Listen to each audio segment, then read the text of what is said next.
Picture this. I am standing inside a hut no larger than the shadow of a barn, at the edge of a frozen valley that teaches the lungs to whisper. The wind scratches at the plank walls with the persistence of a stray dog, and every blow carries a hiss of powdered ice that stings like insult. The fire in the hearth does not so much burn as breathe in little panicked sips, a red animal trying not to faint. A woman, shoulders tense with the discipline of endurance, presses a glowing stone to her baby's chest so the child will not turn the terrible color of deep water before sunrise. I can smell singed wool and milk, hear the tiny creak of the cradle, watch the blue of the infant's lips reconsider. Outside, the river is a blade. Inside, the world is one ragged ember learning how to live. I tell you this because I want you to feel the room as I felt it. The throb of heat against the skin and the arithmetic of survival done in real time. On a table gouged by generations of spoons, 4 objects make an altar of necessity: iron pot, bone needle, ash scoop, stone wrapped in cloth. The woman's palms are black with soot, yet the way she holds the stone is tender enough to be prayer. When she lifts it away, a faint steam blooms from the baby's chest and vanishes into the chill. The fire catches a breath it had forgotten it could take. The wind claws again, and the hut answers with a shiver that travels through floor, through cradle, through ribs. Now picture another world entirely, one that pretends the seasons are obedient. Far to the south, a palace sprawls like a tame sunrise, and I am guided barefoot across marble floors that still remember the desert heat even after the sun has withdrawn. Columns rise like patient trees, veins of gold wandering through the stone as if wealth were a plant that could be coaxed from rock with enough confidence. The air smells of myrrh and orange peel. Shadows from latticed windows paint the corridors with geometry, training the light to behave. And there, in the cool echo of a long hall, a queen walks as if distance were a rumor. Her steps are unhurried. Her attendants move like punctuation behind a sentence that does not need to raise its voice. Every door here is a decision. Every surface is a memory of fire. 2 worlds, one ruled by frost, the other by flame. Both are honest about the cost of being alive. The hut teaches you to ration warmth like breath. The palace teaches you to arrange it like law. One cracks, one gleams, but each is a ledger of heat, entries made with ash and incense, with chopped wood and sun-trapped stone. When I press my palm to the hut's wall, it steals from me. When I press my palm to the palace floor, it gives. Both are deliberate, and yet, here's the paradox that hooked me and will not let go: their survival depends on the same secret. Not a spell, not a relic, not even the favor of those moody gods that so often behave like weather. The secret is simpler and more demanding. It is the choreography by which the living borrow warmth without burning the future. In the valley, a coal is buried to sleep through the long night. In the palace, walls are taught to breathe. Heat in the morning, hush at noon, mercy at dusk. Different languages, same grammar. One calls it faith, the other calls it engineering. Both kneel to the physics of kindness. If you listen closely, you can hear the refrain that threads the distance between these places. A mother instructs her child, in through the nose, out through the heart. A queen instructs her court, open in the day, cool by night. The cadence is almost comic in its stubbornness, but it has outlived armies. When the world hardens, people turn to rituals that have never lied to them. The breath is one. Fire, if treated as a partner rather than a pet, is another. Tonight, I'm asking you to travel with me from the ashes of northern villages to the golden dust of forgotten kingdoms. To step across maps that were once soft under barefoot messengers and now sit flat inside books. We will start with rooms small enough to understand and walk slowly toward rooms that think they understand everything. Along the way, we'll meet people who learned to measure loyalty in degrees and who could read the weather inside a person by how the flame behaved when that person entered the room. I won't give you villains. I don't need them. Systems are enough. Incentives, once exposed, explain more than curses ever could. In the valley, Cold reorganizes the soul until sharing becomes arithmetic. In the palace, heat organizes power until etiquette becomes infrastructure. Who benefits? Who suffers? Who decides? Those questions braid themselves around fires, whether they burn in damp huts or under carved domes. They will braid themselves around us, too, if we are brave enough to answer without flinching. The woman in the hut adjusts her grip. The stone dims a shade, then brightens as if it has remembered a story about sunlight. The baby sighs, a small admission that the world can be bearable. The mother's shoulders loosen by the width of a breath. She glances at me, not because I am there, I am not. I am only reading her in the soot of other people's memories, but because every parent glances toward the door at the moment hope makes them superstitious. I want to tell her it will not always be like this. I cannot. Survival is not a promise. It is a habit. The queen in the palace pauses at the threshold of a courtyard pool where the afternoon has been carefully trained to become evening. She steps into shade as if into agreement. A servant, calm and almost invisible, adjusts a shutter so the breeze skims the water and rises, gentled, around her. It looks like magic because we like to call anything that cares for us, magic. But the trick is devotion. Someone learning a place well enough to make it merciful. 2 worlds, 1 lesson. Heat is not a trophy, it is a commons.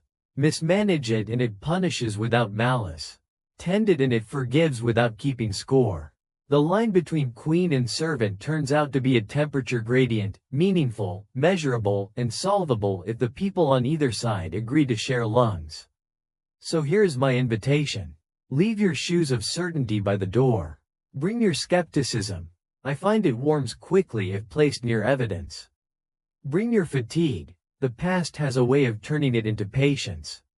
We will sit with the people of Valmir as winter forgets its manners. We will walk the corridors of Setham where opulence tries to disguise the labor that sustains it.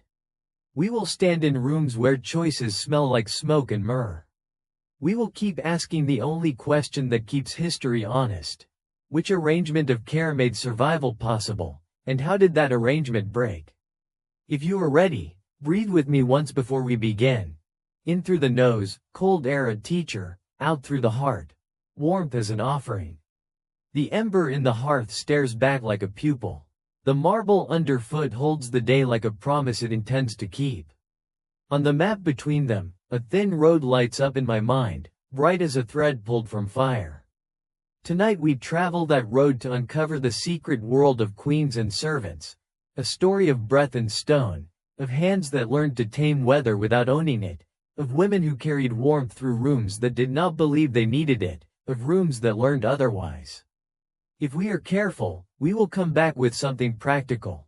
Not a myth to admire, but a method to practice when our own sky grows hard and our own machines forget why we built them.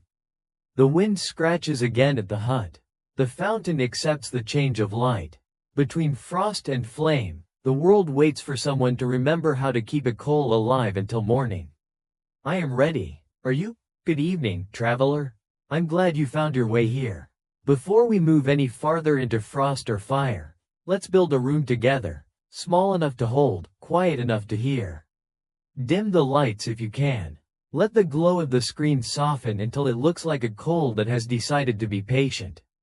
If there's a window, leave it open just a finger's width so the air can carry the faintest rumor of weather to your cheek. Breathe with me. In through the nose, out through the heart. It's a strange direction, I know, but the body understands it better than the mind. I'm speaking from a desk that knows my elbows the way old stones know the knees of pilgrims. On the left, a chipped mug that has survived 3 cities and 2 cracked saucers. On the right, a stack of notes that resembles a small, compliant animal. Beneath the window, a radiator ticks like a moth trapped inside a watch. Somewhere beyond the glass, tires hiss over wet pavement and a siren threads the night with a single red stitch. None of this is crucial, and all of it is. History, I've learned, prefers to arrive in ordinary rooms. Maybe you're listening from a single bedroom with the good chair turned toward the quiet corner. Maybe you're in a kitchen where someone you love is sleeping 2 doors away. Maybe you're in a distant city where rain taps the window like a visitor without the courage to knock. Tell me, silently if you like, where you are. I won't hear it with my ears, but the story will. Stories adjust to the rooms that host them. They lower their voices for sleeping apartments. They brighten for night shift kitchens. They settle into the rhythm of train tracks if that's where you are, swaying a little on the periods, bracing on the commas. Let me set the atmosphere the way a careful host sets a table. On it, we'll put 3 things: a measure of quiet, a measure of warmth, and a measure of trust. Quiet is the easiest. It blooms quickly when we stop trying to impress each other. Warmth takes work, but we'll borrow some from the faithful pocket of your devices and from the old trick of noticing our breath. Trust. Well, trust is a slow baking bread, but it rises when facts are kneaded with care, and when the storyteller remembers that people are led by incentives, not morals. I promise you that here. No saints, no monsters. Just systems built by tender, frightened, hopeful hands. Imagine the hum of an old hearth, the scent of smoke and earth. That's where our story starts, not in a palace, not in a war tent, but in a room where warmth meant life and silence meant death. The people there didn't have a word for cozy.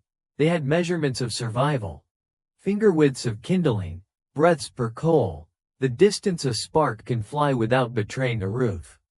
Their songs were practical: stack, stir, shelter, share. Their prayers, when they had breath for them, sounded like instructions to a nervous fire. I move a pencil between my fingers the way they must have turned embers in ash, looking for the line that glows. The past is not distant, it is deep. If you hold your attention like a lantern and lower it slowly, you'll see old rooms flare into view. There, mud walls pressed with fingerprints, a wool curtain with the sturdiness of a vow, a wooden spoon polished by repetition. Heat lives in each object like a second, invisible design. If you wish, whisper in the comments, or only to yourself, where you're listening from. Brussels, 2341. Dhaka, the monsoon arguing with the roof. A village so small, even the map forgets it. You don't know the story, your location, only your company. Still, it comforts me to imagine the small constellation we make. Pockets of light across a planet practicing bedtime in different languages. Warmth, after all, is a social technology. One flame becomes many, not by bragging, but by sharing. The air in our room should feel honest, not too hot with performance, not too cold with detachment. I'll try to keep my sentences like good wood, seasoned, clean burning, free of sap. When I reach for poetry, I'll do it with clean hands. And when I lay down a fact, I'll lay it flat so it doesn't wobble under your attention. If I ever sound certain where no certainty is possible, nudge me. Certainty is a poor insulator. You may be tempted to ask why we're beginning so gently when our night promises frostbite valleys and palace intrigues. It's because gentleness is armor that doesn't look like armor. People weather storms better when their nervous systems have been offered a chair. Calm is not an aesthetic here, it is a tool. The villagers we'll visit knew that. They taught their children to breathe in patterns that steady the hands. The queens we'll meet learned it another way, training stones and shadows to keep their tempers for them. Same principle, different furniture. I'll make a little inventory of sensory anchors for us, the way careful travelers do before crossing difficult ground. Touch. The texture of a blanket edge between thumb and forefinger. Sound. The smallest constant in your room. The fridge's purr, the clock's polite throat clearing, the far traffic's soft parade. Sight. One object that catches light kindly, a leaf's gloss, a book's tired cloth, the curve of a cup. Smell. The trace of rain, tea, dust warmed by electronics. Taste. Nothing necessary, the mouth can rest. In my mind's eye, I swing the door to our shared room wider, and the night steps in like a guest who removes their shoes without being asked. We are ready. Before I guide you to Valmir, I want to speak about attention as if it were tinder. It's the driest thing we carry, and it catches quickly on whatever we offer it to. If we feed it panic, it burns hot and brief. If we feed it patience, it burns low and long. Tonight, we'll choose the slow flame. We will not hurry through the places where people's lives depended on remembering how to stack wood and how to stack loyalty. We will let the smallest details do the heavy lifting. A cold nailhead, an old bruise on a doorframe, a pair of hands that learned the weight of a baby and the weight of a bucket and did not confuse the two. I'll tell the story in first person because accountability prefers to be close to the mouth that speaks it. I was not there, but I carry what the records described and what the physics confirm. When I translate ritual into mechanism, I do it as a kind of respect. When I translate mechanism back into ritual, I do it as a kind of repair. Between those translations runs a thread. Who benefits, who suffers, who decides? I won't tug it so hard that the fabric tears, but I won't pretend it's not there. Now, one more breath for the road. In through the nose, cool air sweeping the corridors of the mind. Out through the heart, warm attention leaving by the easiest door. If you place your palm a small distance from your lips, you will feel it, the old privilege of being warm-blooded. That privilege is older than kings and cleverer than marble. It's what the woman in the hut is spending on her child. It's what the queen spends on her people when she opens the lattice at the right hour. Spent well, it multiplies. Spent selfishly, it turns on the spender. I promise to hold the temperature of this room with care. When the story chills, I'll lend it breath. When it overheats, I'll widen the windows. And at the end, when it is time to bank the coals and turn down the lights, we'll leave an ember tucked under ash, the way sensible ancestors did. Sleeping warmth that doesn't show off, that waits for morning, that knows the difference between resting and quitting. For now, let the world beyond our wall do whatever it insists on doing. Let the inbox grow a little old, the dishes a little patient, the to-do list a little less convinced of its own importance.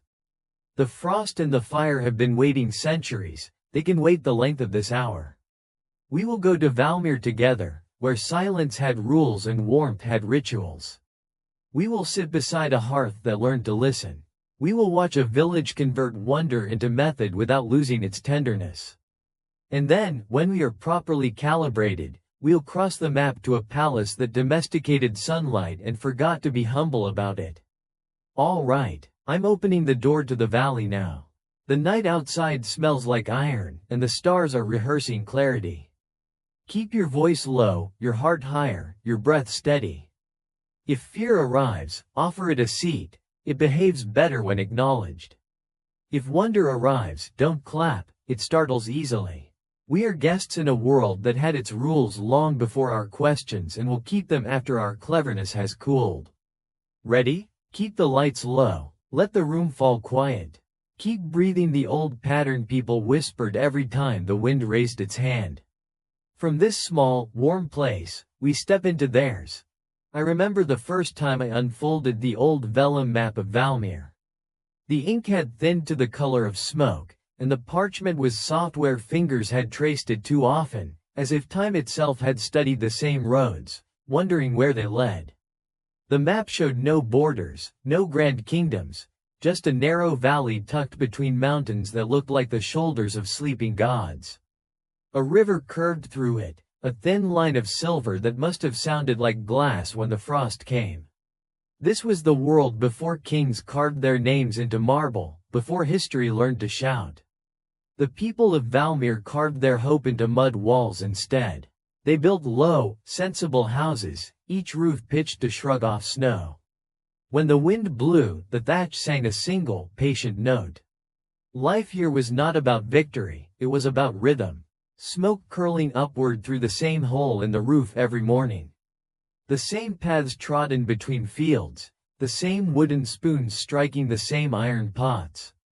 Repetition was safety. Predictability was mercy. I imagine waking there in the first gray light, the sound of frozen breath against the window, the smell of last night's smoke folded into wool.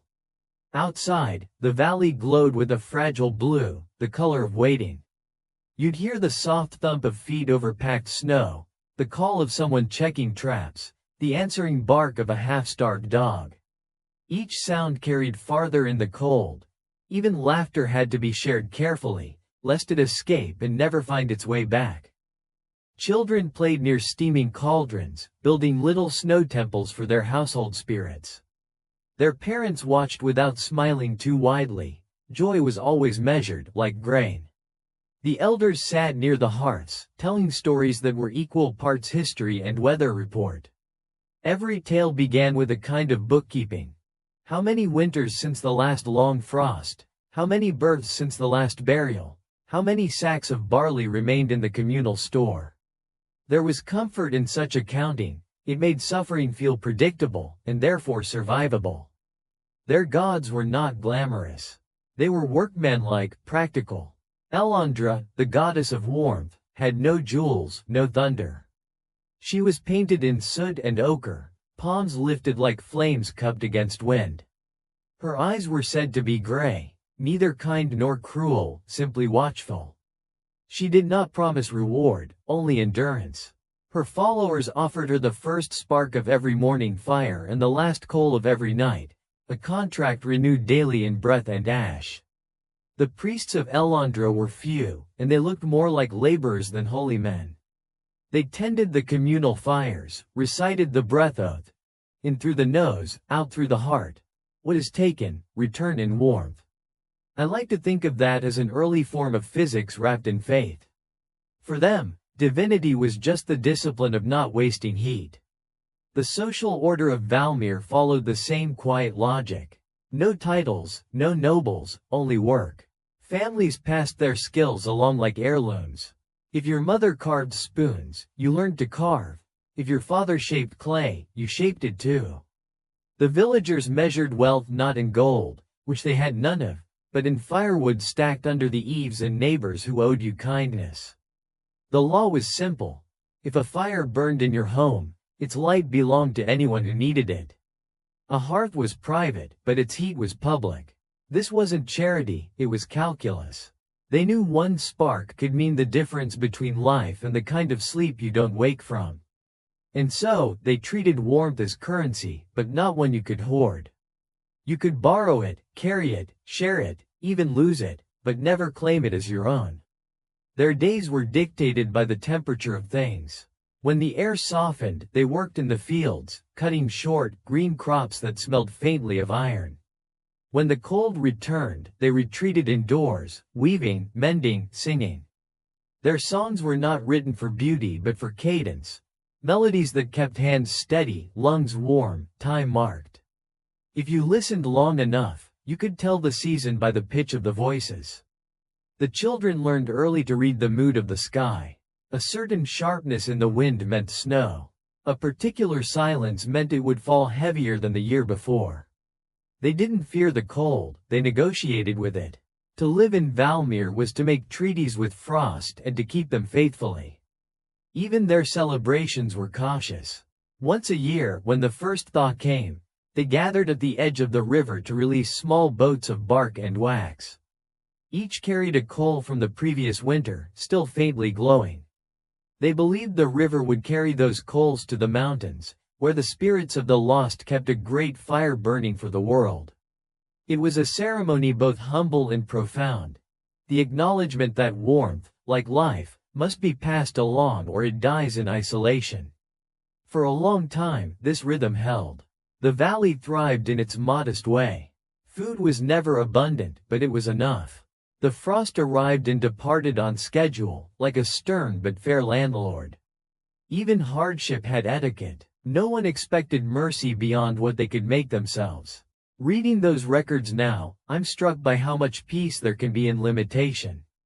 They didn't dream of abundance, they dreamed of balance. Every resource had its counterpart: wood and ash, breath and smoke, hunger and gratitude. The people of Valmir had, somehow, achieved an equilibrium between what they took and what they gave. It's tempting to romanticize that, to see it as purity. But I remind myself that peace bought by predictability is always fragile. It depends on the world keeping its promises. And one winter, the world forgot. That winter came too soon. The frost fell before the fields were ready, before the harvest had been stored. The first snow did not melt, it stacked itself day after day until doors could no longer open outward. Livestock froze where they stood. The river, which had always taken its time to harden, ceased overnight, silencing its running voice. At first, no one panicked. Valmir had endured worse, or so they believed. They wrapped tighter, burned more sparingly, shared as they always had. The priests reassured them that Elandra would wake with the thaw. But the thaw never came. The sky stayed the color of pewter for weeks. The breath that once carried songs now froze mid-air, falling like dust. I imagine that silence, the kind that isn't peace but exhaustion. The kind that presses against your ribs and waits. That was the sound of Valmir the night before its history cracked open. They thought they understood the rules of the world. Until that night, the rules change. And somewhere in that deep, unbearable stillness, a stranger began to walk toward the valley. I have read dozens of chronicles that begin with famine or plague, and most of them start politely. With a date, a statistic, a phrase like, "The season turned against us." But in the records of Valmir, there is no such ceremony. Just a single, shivering line scratched into charcoal on a birch tablet. The cold forgot its season. That's how the collapse began, not with thunder, but with an error in memory. It was late autumn when the first strange frost came, thin as breath and silent as grief. The villagers woke to find their tools rimmed in ice, their buckets sealed shut. It wasn't unusual for the air to bite early, but this frost had teeth. It didn't melt by noon.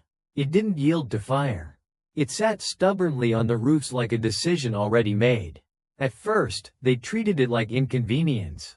They cut extra wood, salted what food they could, tightened the walls with clay. Another winter, another test. They had said it so many times the words had no edges left. But this time, the test was not of patience, it was of comprehension. The frost was wrong. It deepened each night but never glittered in the day. Even the snow looked strange, dull, almost metallic, as if it had forgotten how to sparkle. The river froze early, so early that fish were still near the surface, trapped in glass mid-motion, their silver bodies bending like broken reflections. The forges went quiet next, sparks died before they reached the air. Then the food stores began to rot. Frost crept through the granaries, cracking grain as neatly as if a knife had passed through it. The smoke from the chimneys rose thin and gray, then faded altogether. No one noticed at first, it was gradual, like the body forgetting a language it once spoke fluently.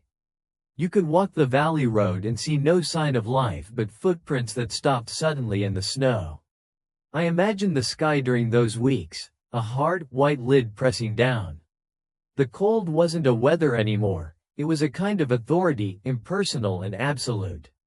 When survival becomes negotiation, people turn back to what they know best, prayer. They whispered to Elandra in every home, repeating her breath pattern like a mantra, in through the nose, out through the heart. The children mouthed the words even as their lips cracked. Mothers pressed their own warmth into their infants, holding them so close that body and breath blurred. Fathers built fires that lasted only as long as the wood in their arms. Still, the frost kept spreading.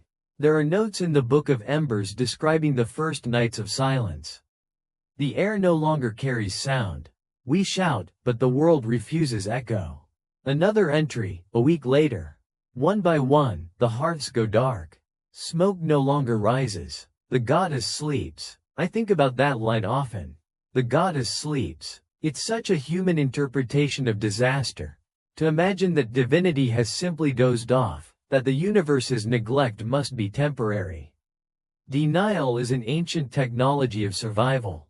And then, when despair had settled like the snow, a stranger appeared. No one saw him arrive.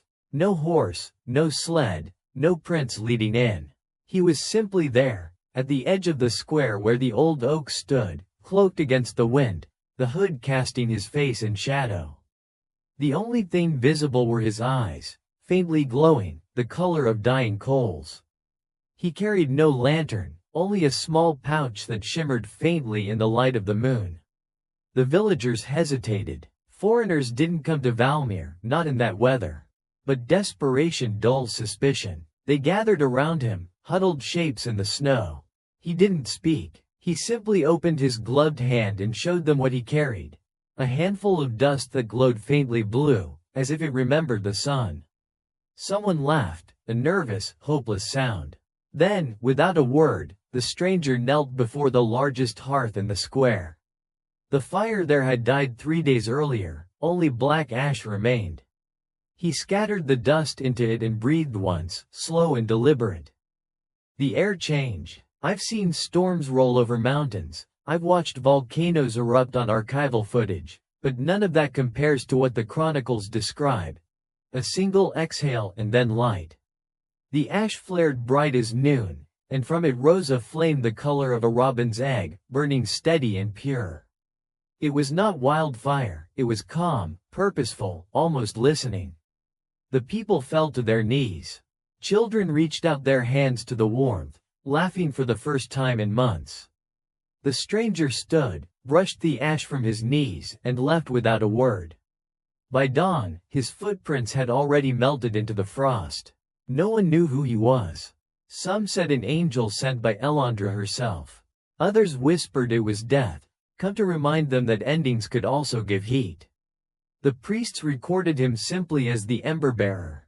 But what matters isn't who he was, it's what changed after he left. The fire he rekindled did not fade. It burned with that strange blue heart for 3 days and 3 nights, without wood, without wind. On the 4th day, when it finally dimmed, the villagers discovered that the ashes beneath were still warm. They scooped them up carefully, wrapped them in cloth, carried them home. When they cast that ash into their own cold hearths, the flames returned, slower this time, smaller, but alive. It spread like rumor. Every house began to share. People carried tiny bundles of the miracle from neighbor to neighbor, blowing gently until the coals breathed again. The valley, once silent, filled with the murmur of rekindled life. But miracles are never free. Soon, the questions began. Why did some hearths burn brighter than others? Why did some ash cool too quickly? Who decided who would receive the ember first? The villagers formed small circles, each guarding their portion. Cooperation turned cautious. Hope rationed. Still, the fires held. That winter, no one froze. They named it the season of the blue fire, and for the first time in memory, the frost retreated before spring arrived. The river thawed not from sunlight, but from the reflected glow of hundreds of hearths burning through the night. When I close my eyes, I can almost see it. The valley transformed into a constellation of warmth, tiny stars clinging to life against the vast white sky. I wonder if the stranger, wherever he went, looked back and saw that glow spreading across the snow. Maybe that was his purpose, to remind them that warmth is not created, only shared. But a miracle that cannot be explained must eventually be organized. Systems always grow where wonder once lived. In the seasons that followed, Valmir would turn that night into ritual. They would build a whole society around the maintenance of that borrowed flame. They would give it rules, symbols, and hierarchies. They would call themselves the Ashkeepers. And they would forget, as all people do, that the first miracle asked for nothing in return. The cold had forgotten its season. The people, soon enough, would forget their simplicity. For now, though, I hold on to that single moment. The hush before the fire breathed again, the collective gasp of a people realizing that the world had not ended after all. Every age has such a moment, when the impossible happens not to save us, but to teach us what kind of creatures we really are when the frost comes early. When I return to the valley of Valmir in my imagination, it's always the same season, the months after the miracle, when survival hardened into ritual. The blue fire had saved them, yes, but salvation has a half-life. It fades unless maintained. People soon discovered that warmth, like any power, demands management. At first, they treated the miracle as something to revere. They whispered around it, afraid to touch the ash directly. They stored tiny remnants of the blue coals in clay jars, wrapped them in wool, placed them in corners like household gods. Children bowed before them. The priests wrote new verses to Elandra, calling her keeper of breath and ember. But miracles don't stay mystical for long, they become habits. One evening a farmer named Arlen noticed that when he stirred the ashes of the blue fire into ordinary embers, they burned longer. His wife, Mira, the healer who would later become legend, experimented further. She found that if she buried a handful of embers in cold ash before sleep, the fire revived easily at dawn. What had begun as superstition became procedure. Soon the valley formalized the method. Each home was required to save a portion of its night's warmth in an earthen pot. Each morning, families carried a spark to neighbors whose fires had failed. They called these carriers ashkeepers. The title was not grand, but it came with deep trust, the responsibility to circulate life. I've held one of their surviving pots in the museum in Sen.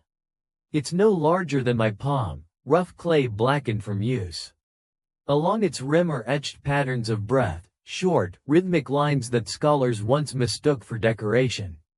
But the pattern repeats a known ratio, inhale to exhale, 2 to 3. A code of respiration turned into art.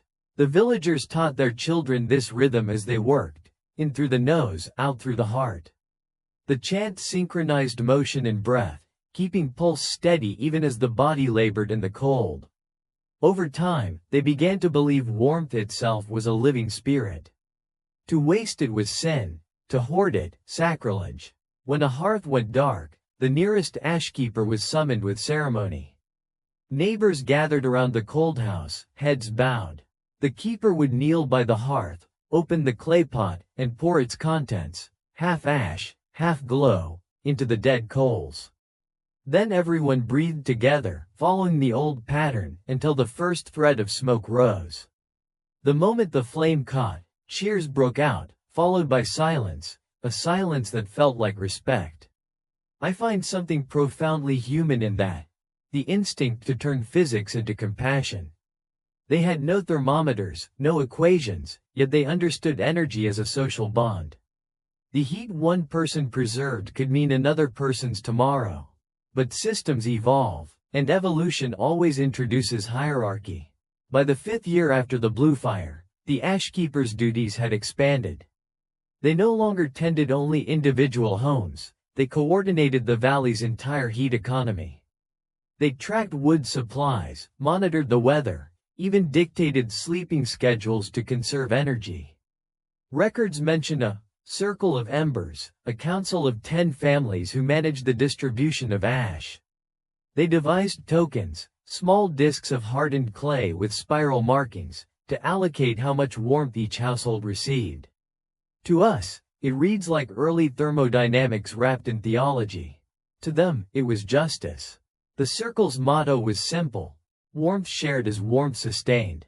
Every family contributed, every family received. On paper, it worked. But paper, or parchment, in their case, cannot measure the heat of resentment. The first cracks appeared during a mild winter. Some families, those closest to the forest, hoarded extra wood, just in case. The circle reprimanded them, demanding contribution to the communal stores. Punishments ranged from fines to temporary exclusion from the warmth exchange, a phrase that meant what it sounded like. A week without shared embers was a slow sentence. Yet, for all its control, the system kept the valley alive.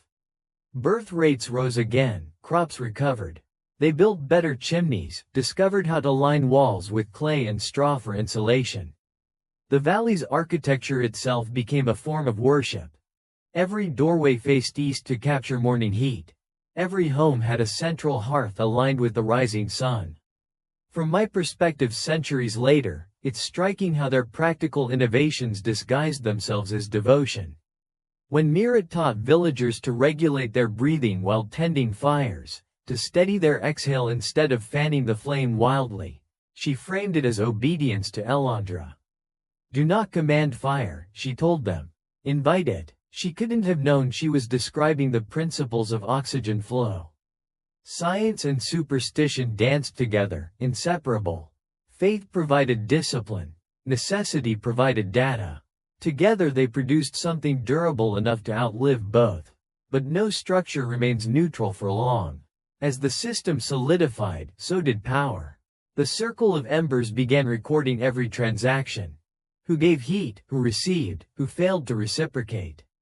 A ledger of kindness turned into a bureaucracy of guilt.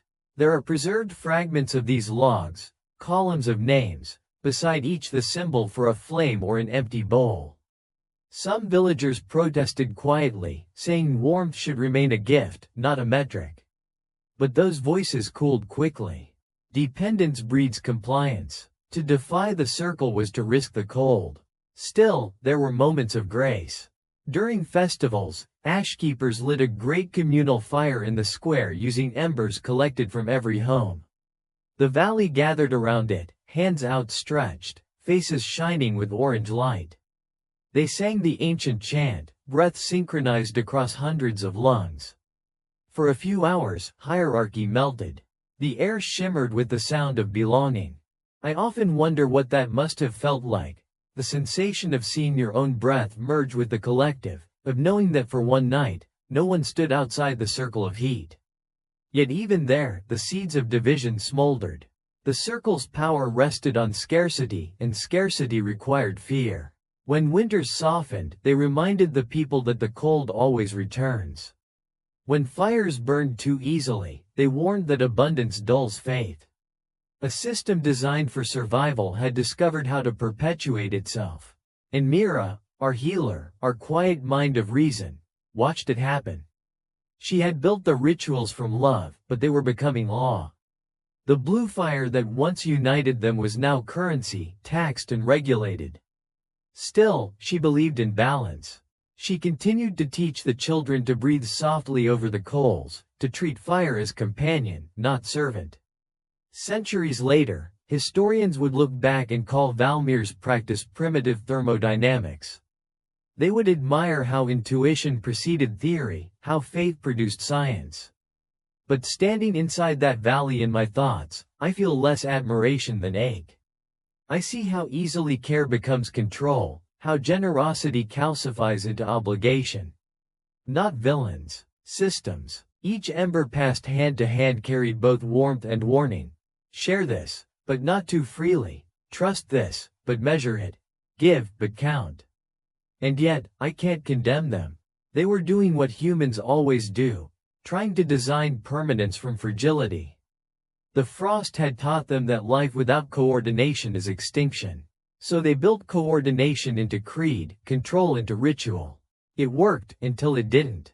When I close my eyes, I can still hear the rhythm of their breathing as they tended the fires at dusk, a whole village inhaling, exhaling, in perfect harmony.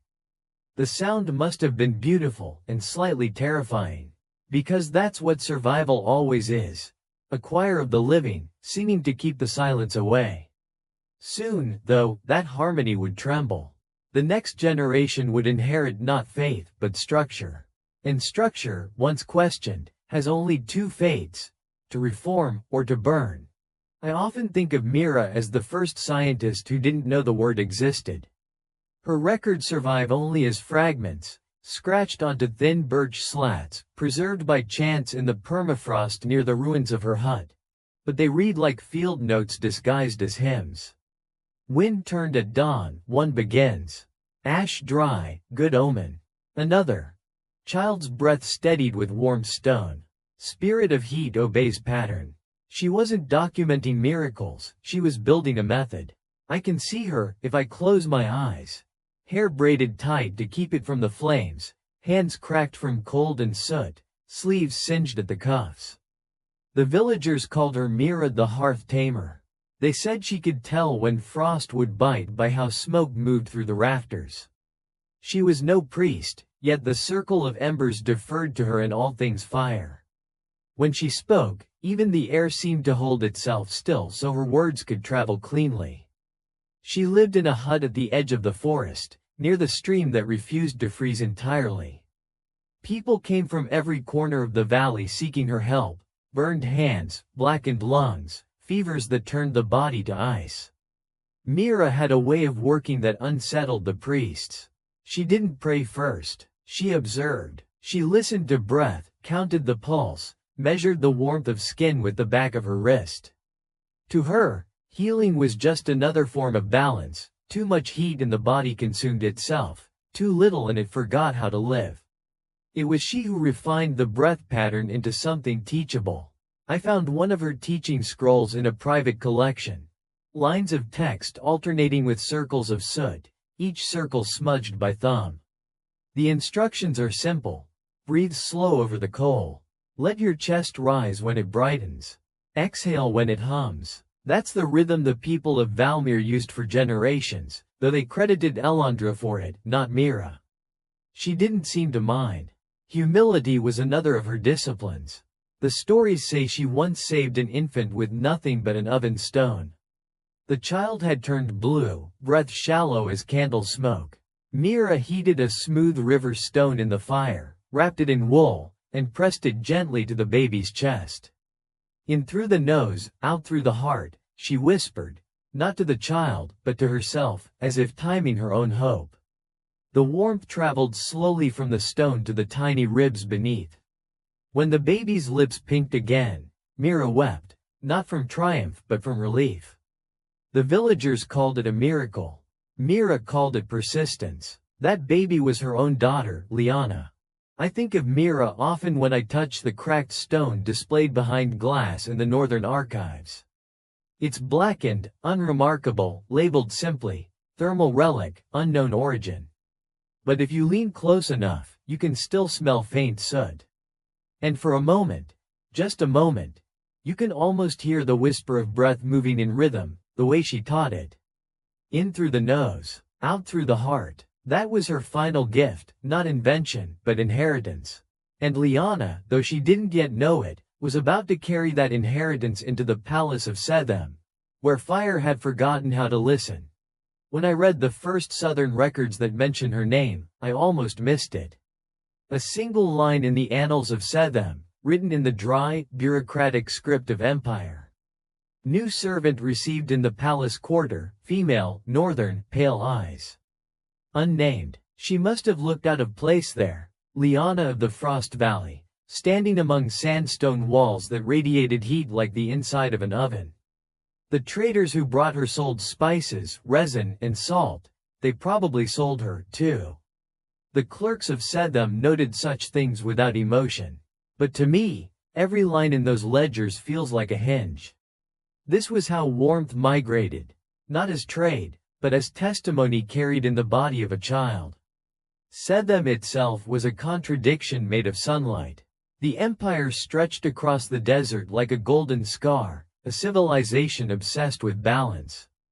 Its architects designed cities to breathe, tall, narrow streets that caught shade at noon, pools that cooled the air through quiet evaporation. They didn't worship gods of fire or frost. They worshipped control. When I imagine Liana arriving there, I see her eyes narrowing against the brightness. Everything must have been too loud, too open. The northern forests had taught her that survival hides in stillness. Sethem believed survival required spectacle. The palace, her new home, was an organism made of light. Marble floors veined with gold, archways painted with the geometry of heat. Even the shadows were deliberate, carved to fall at precise angles. She began at the lowest rung, tending lamps in the servants' quarters. It was a job no one else wanted. The lamps, fed by mineral oils, smoked and sputtered, staining the ceilings with soot. Servants cursed them. Liana studied them. She noticed how the flames coughed when air was blocked, how they leaned when footsteps passed, how certain wicks hummed softly before dimming, as if whispering their fatigue. The old rhythm her mother had taught her came back unbidden. In through the nose, out through the heart. She began to breathe with the lamps as she worked, exhaling slowly when the flame faltered. It steadied. The soot lessened. Within weeks, her corridor was the only one that stayed evenly lit through the night. Word reached the queen's steward, then the queen herself. Asheline of Sethem was unlike the queens of later legend. She ruled not through lineage but intellect. The scholars wrote that her mind was a mirror, brilliant, reflective, but cold. She prized precision above sentiment. Her palace was half library, half laboratory. When she heard of the servant who could teach fire to behave, curiosity overruled etiquette. She summoned Liana. The first meeting, according to later accounts, was brief. The queen expected trickery, perhaps a charm. Liana brought only her breath and a small pot of oil. She lit a wick and waited for it to tremble, then breathed once, slow and deliberate. The flame shifted color, from harsh yellow to soft white. Aisling leaned closer. "How?" she asked. Liana answered, "You're standing in the wind." It was the first time anyone in the palace had told the queen she was wrong, and lived. What followed was a quiet partnership disguised as servitude. Liana was assigned to the royal library, where she studied the scrolls of Maris, the lost city of servant queens who, legend claimed, ruled by understanding the equilibrium of heat and shadow. Sethem's priests considered those scrolls dangerous relics. Aisling called them useful curiosities. Liana called them home. Together, they experimented. The queen provided tools, resources, and protection. Liana provided intuition. She mixed the northern ash with southern oils, rediscovering Myra's old formula but refining it. The result was a flame that didn't devour, it listened. It responded to movement, to sound, to breath. They named it breathlight. I've seen its residue in the ruins of Sethem, thin films of crystalline soot that shimmer faintly when touched. Scientists once thought it was a byproduct of incense. Now we suspect it was a protophotonic material, sensitive to vibration. To the people of the time, it was a miracle, a flame that wasted nothing. The palace transformed. Corridors glowed with steady light. Scholars worked through the night without smoke stinging their eyes. The servants, taught by Liana herself, learned the breath pattern to maintain the new lamps. In through the nose, out through the heart. It became a kind of creed. Soon, the whole city followed. Temples adopted breathlight for their rituals. Merchants filled their shops with its gentle glow, claiming it made goods appear more desirable. Even the desert caravans carried small vessels of it to ward off the cold of the dunes. Sethem began to breathe in unison, a civilization calibrated to a servant's rhythm. But while the people saw magic, Aisling saw governance. She issued new laws for energy use, new taxes on oil, new rituals to reinforce the illusion that balance came from the crown. The priests rewrote old hymns, replacing Elandra with the Sun Mother, who taught warmth to obey. Liana watched all this quietly. She never claimed credit for the breathlight. When the scholars asked its origin, she deferred to the queen. "It belongs to whoever tends it," she would say. It was a dangerous answer, because it suggested equality. Still, her influence grew. She designed a new wing of the palace where air and water danced together, a garden cooled by invisible currents, shaded by veils of moisture.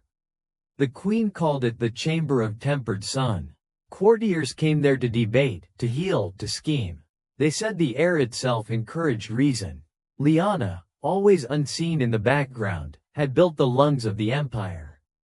I sometimes think of her as the quiet architect of equilibrium, the servant who turned science into empathy, who taught a nation how to breathe.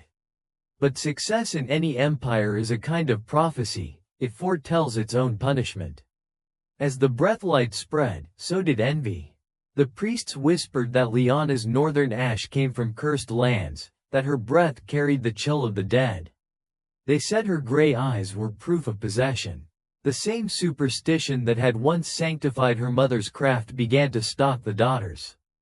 And yet, even under suspicion, her influence persisted. Sethem entered a golden age.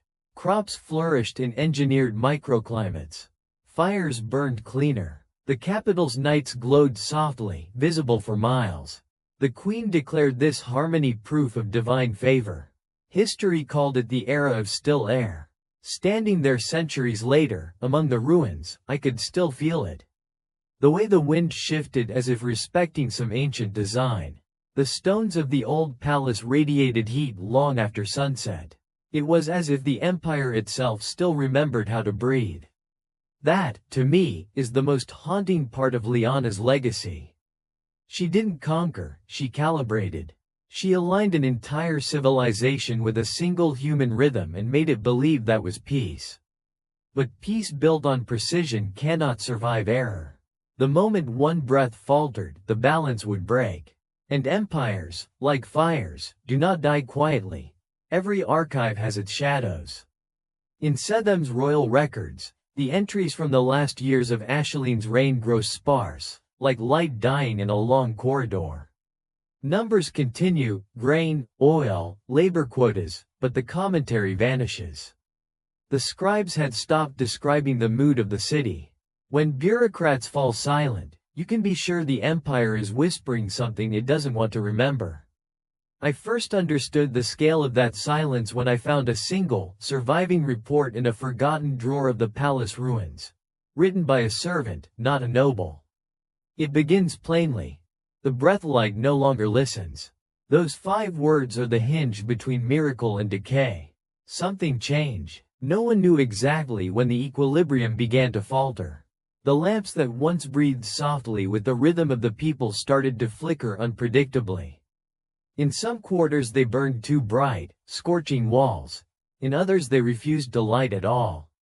Scholars blamed impurities in the oil. Priests said the queen had grown prideful, that the Sun Mother had withdrawn her favor. The people blamed one another. Every failing flame became an accusation. And at the center of every whisper stood Liana. For years she had remained invisible, neither queen nor servant, neither myth nor woman. But as the breathlights dimmed, her anonymity curdled into suspicion. The priests called her the Frost-Bearer, a foreign spirit who had seduced the queen into reviving forbidden northern rites. They said her breath had corrupted the sacred balance, that she was teaching the city to inhale death. Fear travels faster than flame. I imagine her still working quietly in her workshop, surrounded by jars of oil and ash, refusing to defend herself. She'd learned that argument only feeds superstition. What could she say? That she'd tried to build compassion out of chemistry? That the failure of light was not divine punishment, but entropy? Reason is a poor weapon when the crowd has already chosen its fire. Even Ashaline, her protector, her student, began to waver. The queen was aging, her reign brittle from decades of perfection. To admit error was to invite collapse. And so she sought explanations that flattered her position. She allowed the priests to investigate her friend. Only to reassure the people, she said. But reassurance built on fear is always a betrayal in disguise. The investigation became trial. The trial became theater. I can see it in my mind, because history repeats its stagings with cruel precision. The council chamber filled with incense so thick the air shimmered. The high priest sat in a crescent, their faces painted gold, their hands folded like closed books. The queen sat above them, veiled, eyes downcast. Liana stood alone at the center, barefoot, in a simple linen dress, her gray eyes steady. She carried no scrolls, no relics, only a small clay lamp. The priests accused her of resurrecting the cult of Maris, of breathing life into bones that should have stayed dust. They said she drew power from the dead, that her fire was fed by human ash. The charges were absurd, but in an empire addicted to control, absurdity often masquerades as order. They demanded confession. She said nothing. One priest, younger than the rest, stepped forward and snatched the lamp from her hands. He held it high, declaring that if her light were pure, it would burn clean in the name of the Sun Mother. He struck flint. The flame flared blue, the color of Valmir, of her mother's fire. The chamber gasped. Some called it proof of blasphemy, others, a miracle. The priest dropped the lamp as if it had bitten him. It shattered, scattering sparks across the marble floor. For an instant, the air was full of tiny suns. Then, silence. Liana looked up at the queen. "Do you believe this?" she asked. Ashaline did not answer. The priests declared her guilty of heresy. The sentence, Exile beyond the desert, into the lands where the sun dies. The record ends there, but a later note, written in a different hand, adds, "The queen wept, but the order was signed." There's a kind of cruelty unique to friendship between unequals. Aisling had loved Lyanna's mind but feared her influence. She chose power over loyalty, as rulers often do. I don't condemn her. Systems punish doubt faster than they punish sin. That night, witnesses claimed to see strange light from the queen's chambers, breathlights turning blue, then extinguishing one by one. By morning, Lyanna was gone. Her quarters empty, her tools packed away. Only the faint scent of myrrh and smoke lingered, and on her writing desk, a single sentence carved with the tip of a knife. Fire does not ask who it warms. It's such a simple line, but it reads like rebellion. It dismantles hierarchy in 6 words. If warmth belongs to all, no throne is safe. After her disappearance, the empire's decline was swift. The breathlights burned erratically, consuming oil faster than the refineries could supply. The careful climate balance failed, drought returned. Crops withered in the heat. Riots flared. Aisling retreated into the inner palace, issuing decrees no one obeyed. The priests blamed her, then each other. Within a decade, Setham was unrecognizable, a city of cracked marble and half-lit corridors. I've walked through those ruins. The desert has swallowed most of it, but under certain winds you can still hear glass chiming, the sound of ancient lamp shards shifting in the sand. The air there feels different, as if the stones still remember the rhythm they once breathed. Sometimes when I stand in what was once the Queen's Hall, I swear the air moves with the cadence of words spoken centuries ago. In through the nose, out through the heart. Was that her last prayer? Or ours? The scholars call it collapse. I call it clarity. Systems die the way they live, by believing their own myth of permanence. Lyanna's disappearance didn't curse Setham. It revealed what had always been true. That balance maintained by fear is just paralysis. The moment she left, the illusion of control dissolved, and the city had to face its own temperature.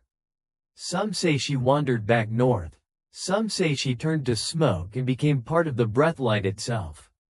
But I prefer to think she walked into the desert night and kept walking until dawn, carrying her mother's cracked stone in one hand and her breath in the other, whispering to herself the only law she ever obeyed. Fire does not ask who it warms.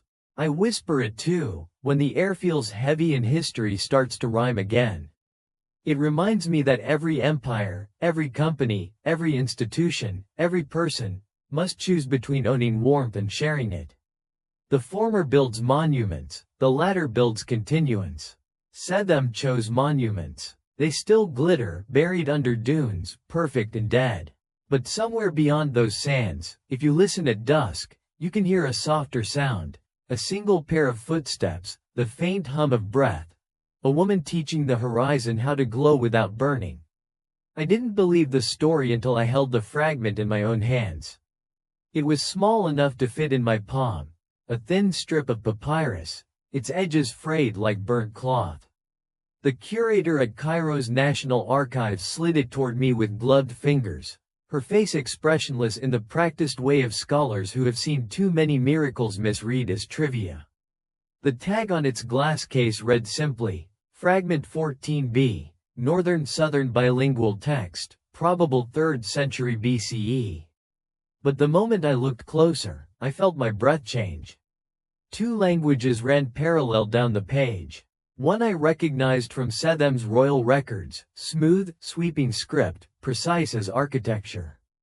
The other, smaller and rougher, written in the northern hand of Valmir. Each line mirrored the other exactly. The translation was clear, even after centuries. In through the nose, out through the heart. The warmth you keep is the warmth you owe. And below, faint but legible, Lyanna of Valmir. For a long time I didn't move. The room hummed faintly with the buzz of climate control, the modern version of an empire's breath. Outside, cars swam through Cairo's evening heat, horns echoing like distant arguments.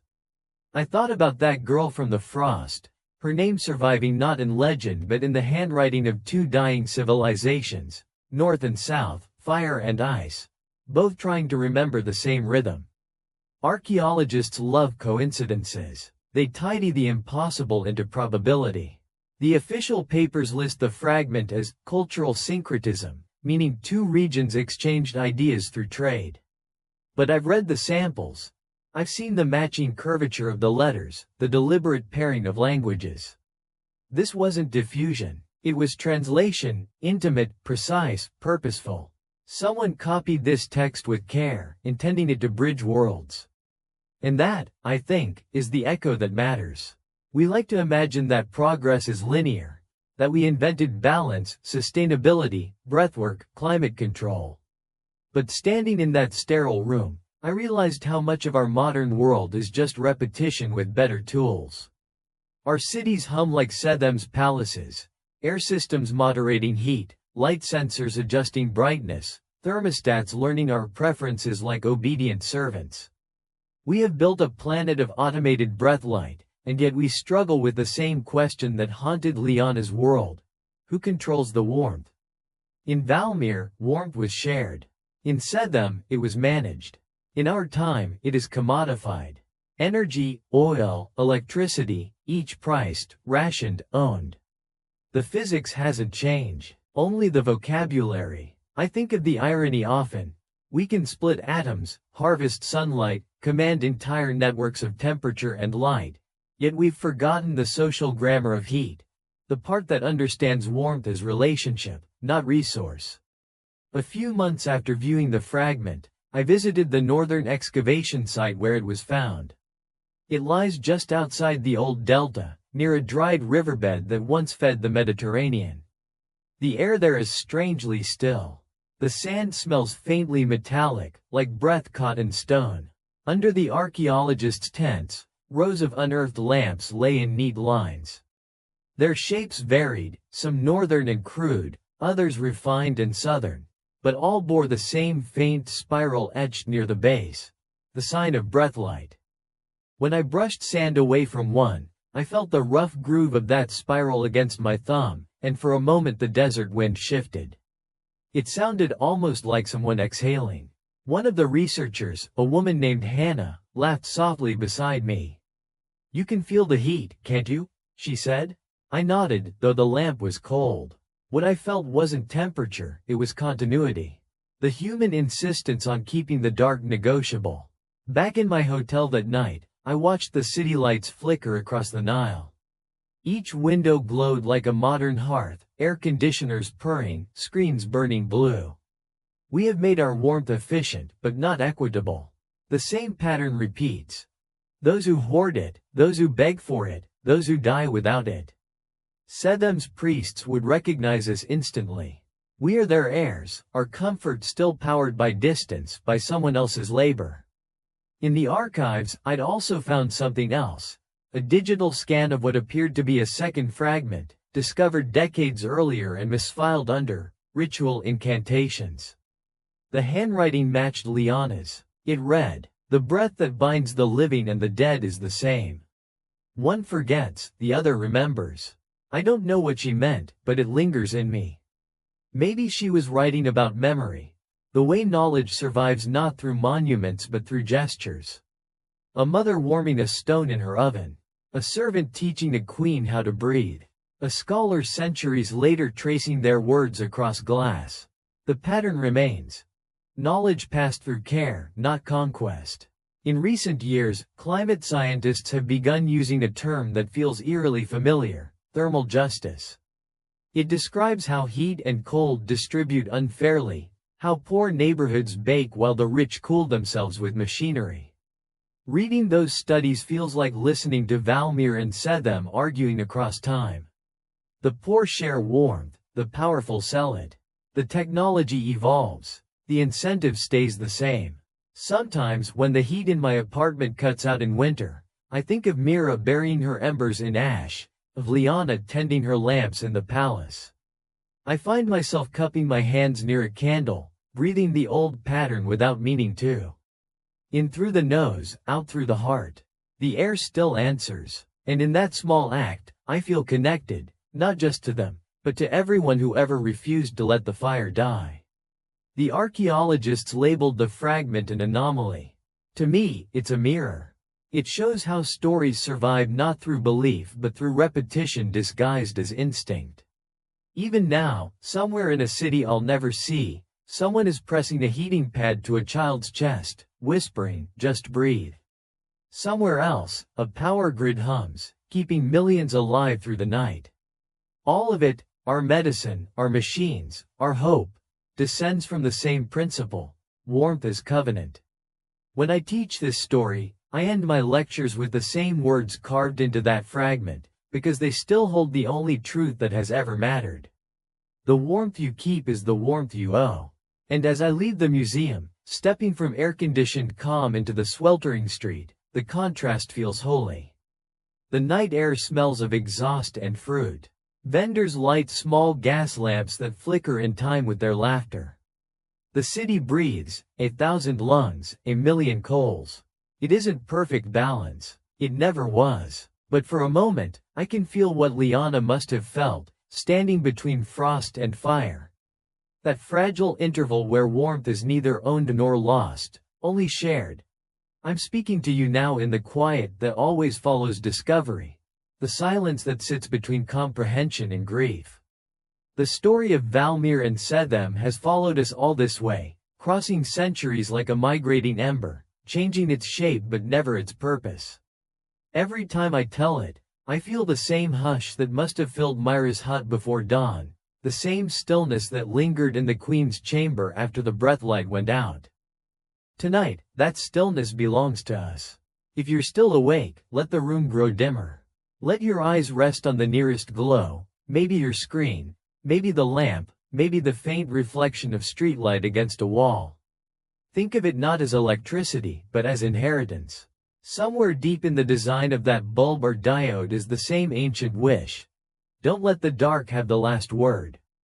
That wish is older than kings, older than gods. When I began tracing the fragments of this story, I thought I was chasing myth. Now I understand I was following instruction. Every civilization leaves behind two blueprints, one for its monuments, another for its warmth. The monuments are easy to find, they survive in stone, in data, in pride. The warmth is harder. It hides in gestures. A mother pressing a heated stone to a child's chest. A servant exhaling gently over a trembling flame. A scholar leaning too close to a relic, whispering a question no one can answer. They are all versions of the same act, human hands teaching matter to remember compassion. When I close my eyes, I see Valmir first. Huts huddled against the wind, snow shining like ground glass, the faint hum of communal breathing. Then I see Sethem. The gold of its marble palaces, the cool geometry of shadow, the queen and her servant standing together over a single light that burns without smoke. The two scenes blur until they are the same image, the north and south folded into one body, exhaling in rhythm. Two worlds, one ruled by frost, the other by fire. Both depending on the same secret. I used to think that secret was technological. The discovery of breathlight, the management of energy. But now, after years of reading, walking ruins, watching my own breath fog against winter glass, I think the secret was smaller, humbler, far more dangerous. Connection. Because once people understand that warmth is mutual, that breath itself can be shared, authority starts to unravel.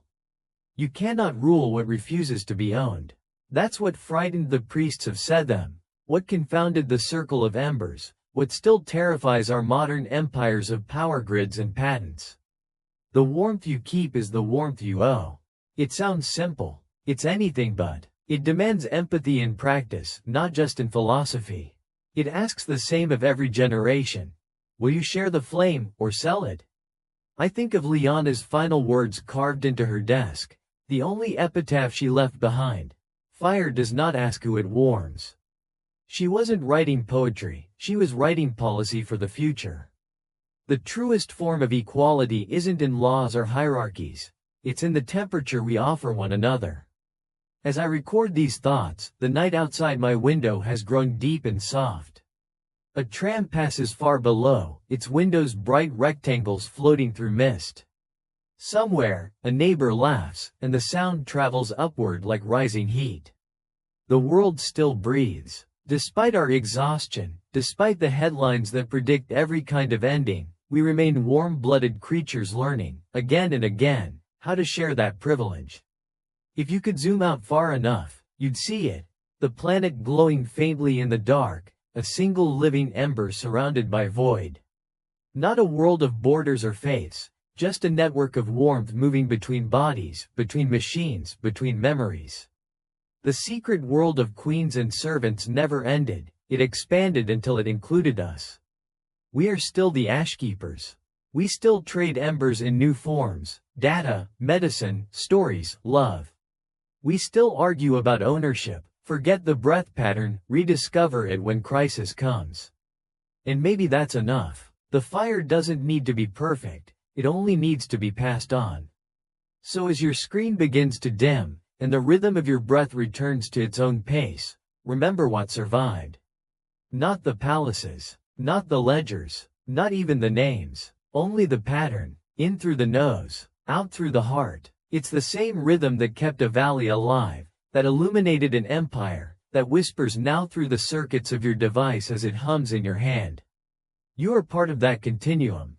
You are the newest ashkeeper, carrying warmth forward in a world that forgets its seasons. When you close this story, let it stay glowing somewhere inside you, not as myth but as method. And if tonight the air grows cold, and you feel alone in whatever city or room holds you, just breathe. Someone, somewhere, is breathing with you. Fire does not ask who it warms. Keep the lights low, let the screen fade to black. We'll continue soon, in another story, another age, where warmth waits to be remembered again. She grew up among the smells of resin and herbs, learning early that survival was both art and arithmetic. Mira taught her to read the language of wind, the way it hissed when snow was near, the way it sighed when the frost was easing. She taught her to touch fire without fear, to respect it as one respects a living teacher, neither too close nor too far. Liana listened more than she spoke, her gray eyes wide and steady, like pools that never froze. The records mention her rarely, always as a footnote. Myra's girl helps with the tending. Liana fetches water from the stream. But one fragment captures her vividly. Child hums to the fire when alone. Flames respond. I don't know if that was literal or poetic. In Valmir, the line between physics and faith had already blurred beyond recognition. But I like to imagine her voice, thin, high, pure, slipping between the crackle of the embers, coaxing them to listen. Myra's fame grew, though she never sought it. People brought her offerings, dried berries, polished stones, bits of metal scavenged from the old iron fields. She accepted them only to melt down or grind into tools. Her wealth was knowledge, and she spent it freely. But generosity, in any age, threatens those who depend on scarcity for authority. The circle of embers began to distrust her. They feared her influence, her refusal to bless their decrees in Elandra's name. When they forbade independent healing rituals, she ignored them. Warmth is not an institution, she told them, according to one account. It's a conversation, between breath and matter, between me and the cold. And so began the quiet isolation of Mira. People still came to her hut, but less openly. The circle tolerated her only because results cannot be outlawed. The valley still needed her.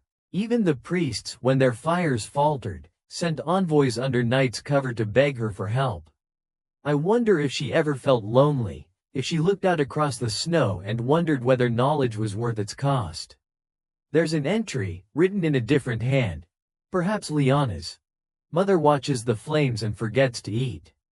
It's easy to picture. A woman consumed by study, the line between devotion and exhaustion blurred until they're indistinguishable. Then came the night that ended her story and began her daughter's. It was the longest night of the year, when even the stars seemed reluctant to shine. The wind had turned cruel, the kind that speaks in the voice of the dead. Mira had been experimenting with a new mixture. Ash from the blue fire, combined with oil pressed from the thaw flowers that grew near the stream. She believed it could produce a steadier heat, one that wouldn't devour its fuel so greedily. In her notes, the formula is meticulous. Measurements by weight, temperature by color. It was her masterpiece, a way to give the valley true control over warmth, not just borrowed survival. But mastery is always one step away from hubris. No one knows exactly what went wrong. Some say the mixture was too rich, others, that a draft caught the flames as she turned away. All we have is testimony written months later. A neighbor, woken by light brighter than dawn, rushing into the snow to see Myra's hut ablaze, the fire burning blue-white, silent, almost beautiful. They found her body near the hearth, arms around her daughter, shielding her. The child survived. The mother didn't. The villagers said Elandra had reclaimed her servant. The circle called it divine correction. I call it tragedy disguised as lesson. Liana was only 7. When the fire died, all that remained of Myra's work were a few half-burned scrolls and a stone, the same one that had once saved the infant's life. It was found cracked but still warm. The child carried it everywhere. After the funeral, if you can call a scattering of ash on snow a funeral, the traders came. Setham merchants from the south, stranded by storm, found the orphan wandering near the road. She was silent, they said, but unafraid. When they offered her food, she looked at them with those gray, winter-born eyes and nodded. They took her with them. Maybe out of pity, maybe because they sensed she was marked by something rare. The records of Valmir end there. No mention of the girl again. Just a note in the priest's ledger. Myra's child gone to the south. The line of the hearth tamer ends. But the line didn't end. It migrated. Every empire inherits its miracles disguised as refugees. Liana would grow up beneath another sun, among people who thought they had nothing to learn from frost. And yet, she carried with her the last spark of a world that believed warmth could be shared but never owned.